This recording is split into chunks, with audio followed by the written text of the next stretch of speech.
اتوار کے انتخابی رن آف سے پہلے ایمانوئل میکرون نے ایک ٹیلی ویژن مباحثے کے دوران انتہائی بائیں بازو کے اپنے انتخابی حریف پر روس سے روابط رکھنے پر سخت حملہ کیا۔ میکرون نے دعویٰ کیا کہ لیپن نے روسی بینک سے قرض لے کر خود کو روس کے رحم و کرم پر چھوڑ دیا ہے۔ میکرون نے روس کو لیپن کا بینکر قرار دیا۔ Vous avez été, je pense, l'une des premières responsables politiques européennes, dès 2014, à reconnaître le résultat de l'annexion de la Crimée. En droit international, on reconnaît rarement, c'est-à-dire qu'on ne le fait plus depuis la Deuxième Guerre mondiale, des territoires qui sont annexés par la force, alors même que Vladimir Poutine avait reconnu que les conditions de ce référendum en Crimée étaient les siennes. Vous l'avez fait pourquoi? Et je le dis avec beaucoup de gravité ce soir, parce que ça, pour notre pays, c'est une mauvaise nouvelle. Parce que vous dépendez du pouvoir russe et que vous dépendez de M. Poutine. لیپن ملک میں مہنگائی اور آمدنی پر توجہ مرکوز کرتے ہوئے کئی مہینوں سے اپنی انتخابی مہم چلا رہی ہیں، تاہم انہوں نے روس سے روابط رکھنے کے میکرون کے الزامات کو غلط قرار دیا۔ D'ailleurs, Emmanuel Macron, parce que il a accès à l'intégralité des informations des services français, sait pertinemment que ce qu'il dit est faux.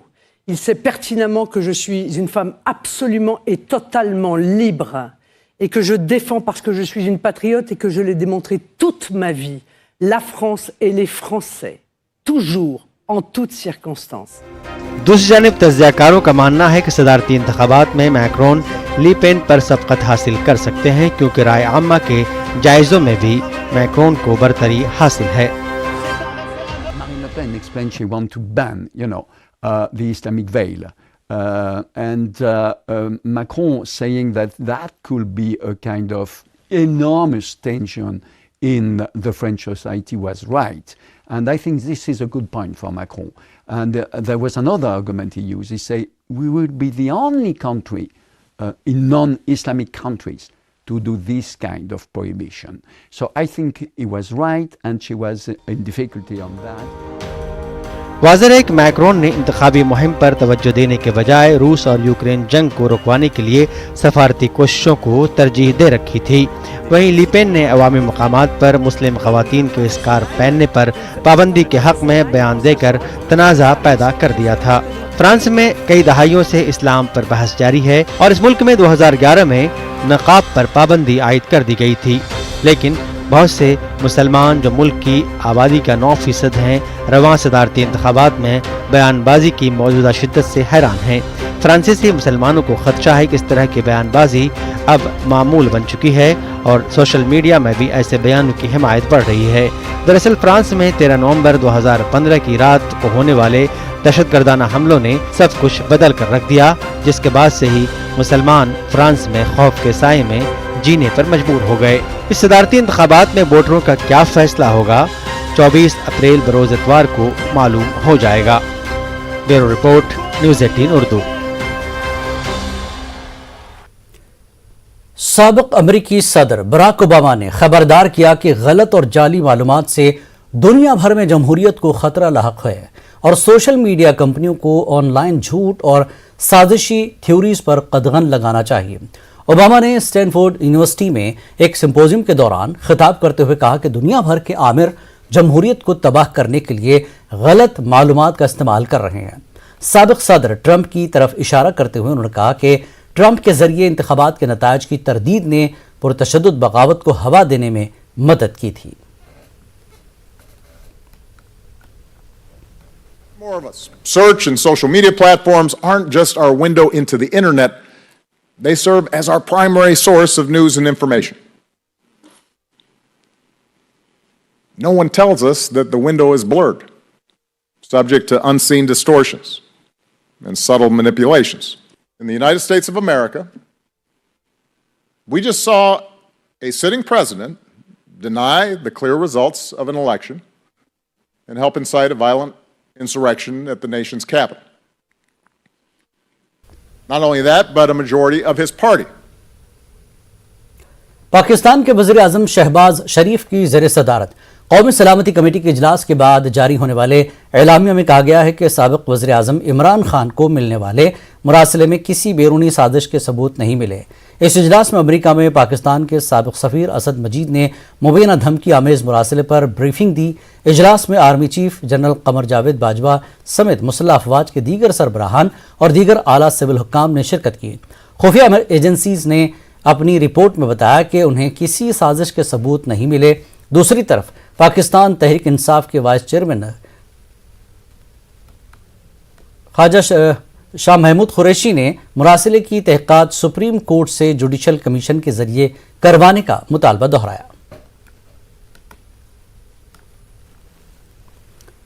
Shanghai میں کورونا قوانین میں نرمی کے باوجود لاکھوں باشندے سخت لاک ڈاؤن میں ہیں۔ حکام کورونا کیسز سے پاک رہائشی کمپاؤنڈز میں کوارنٹین گائیڈ لائن میں راحت دے رہے ہیں۔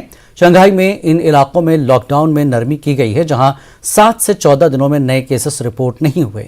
ان علاقوں میں رہائشوں کو گھروں سے باہر نکلنے کی تو اجازت دی گئی ہے، لیکن انہیں ان کے کمپاؤنڈز یا محلوں تک محدود رکھا ہے۔ 2.5 کروڑ آبادی والے اس شہر میں 1 کروڑ 20 لاکھ سے زیادہ شہریوں کو پریونشن علاقوں میں رکھا گیا ہے، جو لاک ڈاؤن والے علاقوں کے مقابلے کم پابندی کے زمرے میں آتے ہیں۔ شنگھائی کے 16 اضلاع میں ایک ضلع کے حکام نے اعلان کیا کہ کسی بھی رہائشی کو اپنے کمپاؤنڈ سے باہر جانے کی اجازت نہیں ہوگی۔ کشیدگی کے باوجود شمالی اور جنوبی کوریا رہنماؤں کے درمیان خطوط کا تبادلہ ہوا۔ شمالی کوریا کے رہنما کم جونگ ان نے ایک غیر متوقع اقدام کے تحت جنوبی کوریا کے عنقریب سبکدوش ہونے والے صدر مون جے ان کو خط بھیجا اور دونوں ممالک کے تعلقات بہتر بنانے کی کوششوں پر شکریہ ادا کیا۔ دونوں لیڈروں نے مستقبل میں ایک دوسرے کے ساتھ تعاون جاری رکھنے پر اتفاق کیا۔ جنوبی کورین رہنما نے خط میں امن کی مشترکہ کوششیں جاری رکھنے کے عزم کا اظہار کیا تو شمالی کورین رہنما نے بھی تعلقات بہتر کرنے پر مون جے ان کا شکریہ ادا کیا۔